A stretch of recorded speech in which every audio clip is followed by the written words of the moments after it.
is I know that there's really no one out there grinding like me. If I know about you, I'll make sure that I up my game. That's what the mentality is all about. My whole thing is a mentality thing.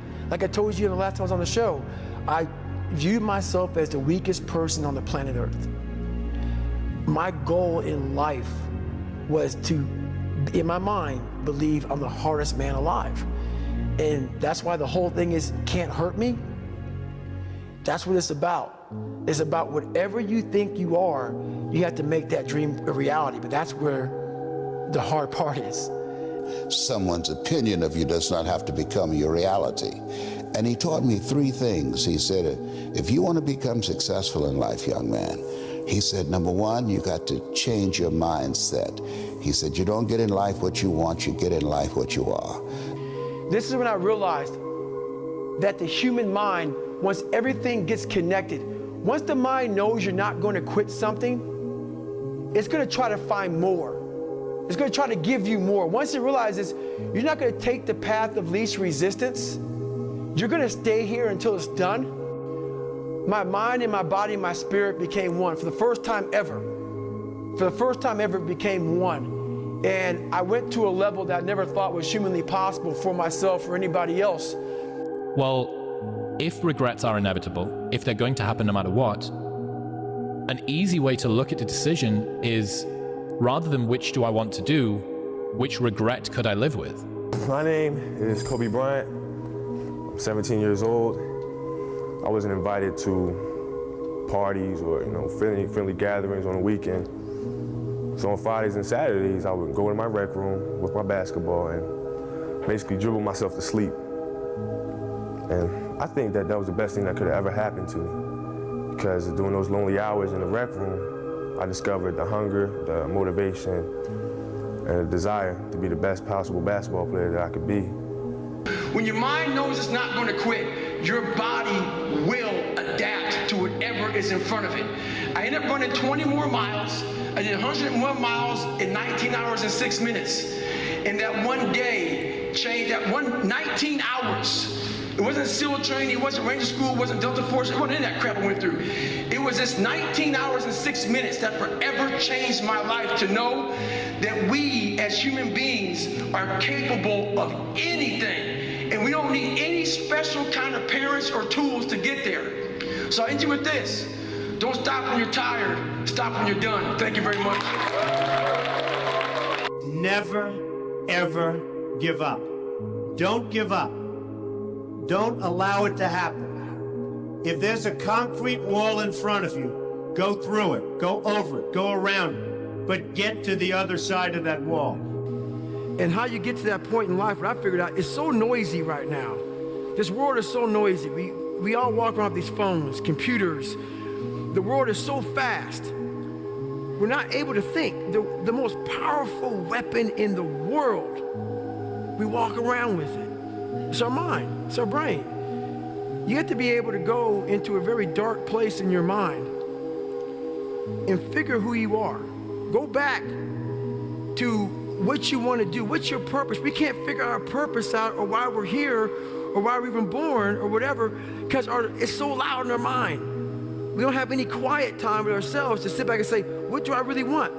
There's so many different dialogues in our head that we can't think. So my biggest thing is, you have to be alone in a very dark place in your mind to think about what is important to you. Right now, the biggest advice that anybody could give you, 85 to 90% of life is just showing up. Show up. If you show up, there's a chance something could happen. If you can teach people to stand up in the face of the things they're afraid of, they get stronger.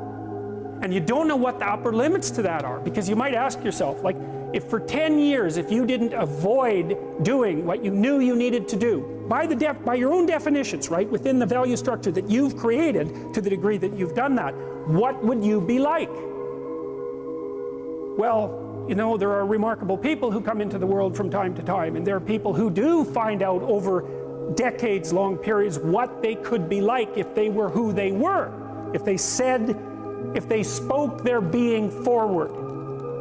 And they get stronger and stronger and stronger, and we don't know the limits to that. We do not know the limits to that. And so you could say, well, in part, perhaps the reason that you're suffering unbearably can be left at your feet, because you're not everything you could be, and you know it. If you can be in a bad mood for no reason, you might as well be in a good mood for no reason. If it's not going to change your life, it shouldn't change your mood. If the cost is peace of mind, don't buy it. Yeah, if you can be in a bad mood for no reason, then you can be in a good mood for no reason. Which means that if you can do something that's amazing and still have a shit day, it means you can do something that sucks and have a good day. Which means the entire excuse around, I don't want to do all these hard things because as a proxy it makes my mood sad, is ridiculous, because it means that we are ultimately in control of how we want to perceive the work that we do. And so I think that is ultimately the most freeing thing that you can do in terms of how you can equip yourself to get through those harder periods. We will not bend, we will not break, we will not yield. We will never give in, we will never give up, and we will never back down. We will never, ever surrender. You know, if you want to do something and you want it that bad, you'll make sacrifices. And, you know, growing up for me as a kid, I made a lot of sacrifices that I didn't seem that they were a big deal, and I don't seem I don't think of them as being a big deal right now. You know, there were Saturdays or Fridays where, you know, I'd give up going to a dance or hanging out with my friends because I had work out the next day. But those things that I gave up, you know, were things that I wanted to help me get to my goal. And there were times where I've been put in uncomfortable situations, but I've used my mental power, my mental strength to push through it. You know, some of the best athletes, or the greatest athletes in the world, do things when they're uncomfortable. You know, everybody can compete when they're feeling good, happy, excited, rested, but it's the best people who can overcome when they're tired, sore, not in the great mind, you know, not in the best mindset. And I think mental power that the greatest athletes have can push all the pain aside. But, you know, I said to myself, I'm going to do this and no one's going to stop me. And I think that's the biggest thing, is how strong you can be mentally. I think that really shows who the person is. So I think that's one thing that separates the good from the greatest. You were born to do something great with your life in big ways and small ways. Just like that person who helped my dad, they thought that was a small thing. It may not be on Instagram, it may not get 20 million likes or views, but you were born to do something great. I'm gonna say that to you again. You were born to do something great with your life. You are not average and ordinary. And the third thing is this: there's a power to doing one more. And if you'll do one more, your one decision, one relationship, one meeting, one encounter, one thought, one podcast interview, one book away from a completely different life. You don't lack vision. You lack depth perception. You think you're further than you are, and you keep keeping it in that distance because you think it's so far away. Did you read this quote? I have not yet. This is the quote that I've lived my whole life out, because you might as well be dead. Seriously, if you always put limits on what you can do, physical or anything else, it'll spread over into the rest of your life. There are no limits, there are only plateaus. A man must constantly exceed his level. You want to get up every day and try to be better than you were yesterday in business and life and everything. Oftentimes, if it doesn't go our way, we don't see it as a blessing, right? If something happens, an experience, if it doesn't go the way we want it to go, oftentimes we don't consider that to be a blessing. But some of the greatest blessings in our lives are things that didn't turn out or work out the way that we wanted it to. And so if we can put our perspective and our perception in such a place that when it doesn't go our way, because we know what to do when it goes our way, but when it doesn't go our way, not only what is the lesson in it, like what's the blessing in it? The way I look at it within myself, why not? Why can't I be the MVP of the league? Why can't I be the best player in the league? I don't see why. Why can't I do that? But the game is to be better. How do I be better than what I was? Because if I do that, for me, I just beat me. Yeah. This ain't about nobody else. I don't give a fuck about nobody else. I just beat me.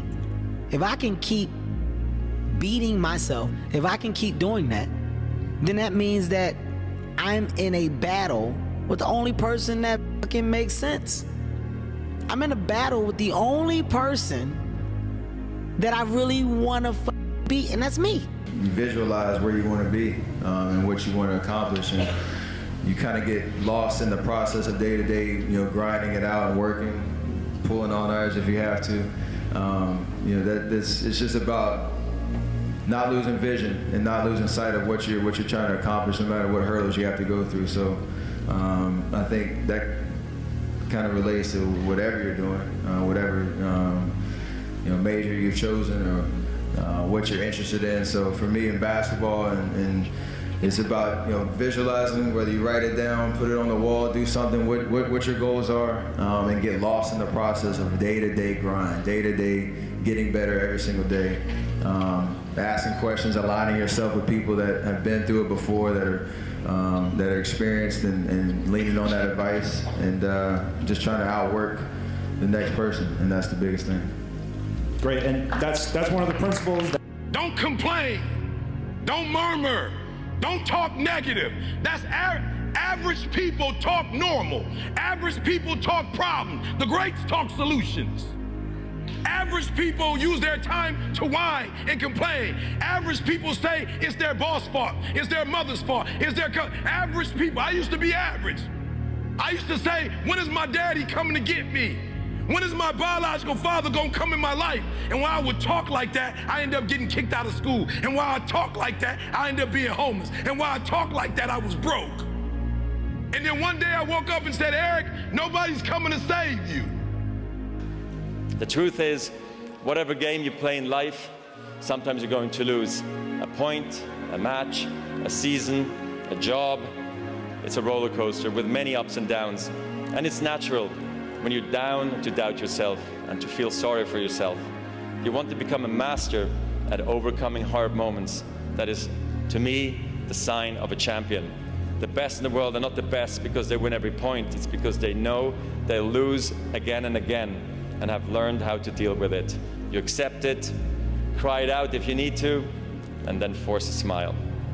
Just taking one step further. It's blessed in this environment right here to figure out who you are. That some elevate, some plateau, some don't get better. Find your niche, but believe in what you got. Push yourself and challenge yourself. What are you going to give up? What are you going to sacrifice? What are you willing to forgo? Because a lot of people, like this guy came in one time, I was a trainer, and he goes, man, I can stop doing anything but my Frappuccinos. I go, fucking leave. Because I'm looking for that person like me. People, it's hard for people to understand how I lost 106 pounds in less than 3 months. I sat down at the table and I said to myself, what are you willing to give up? Everything. And when people come to me with that kind of mindset, I can work with you. When you are willing to strip yourself down to nothing and give everything, that's who I want to work with. Because now I can mold you into exactly who you want to be. You think you got so much time, man. Like you think you got so much time. You know what I'm saying? Just in life. I woke up knowing that, man, can change pretty quick. Like you could wake up on top of the world. You can go to sleep and wake up and the world could be on top of your ass and you could have no control over it. Right? Like that's just how life works. And so we think as if we have time. Like the will to not lose is more important than the will to win. Yes. Right? Yep. You know the cold thing about life, Hope? And I tell teams this all the time. I tell my children this. When a winner and a loser first show up, they both got the exact same goal. Like when a winner and a loser show up, both of them want the victory. Yep. But somewhere along the process, when adversity, opposition, change, uncertainty is present, somebody focuses on the outcome and somebody focuses on the systems and the processes that drive the outcome. The world is there for the taking for anyone who can learn from their mistakes, do what they say they were going to do, and stick with it, even if it's not sexy. What used to make a man acceptable now makes you extraordinary. The bar for winning has never been so low.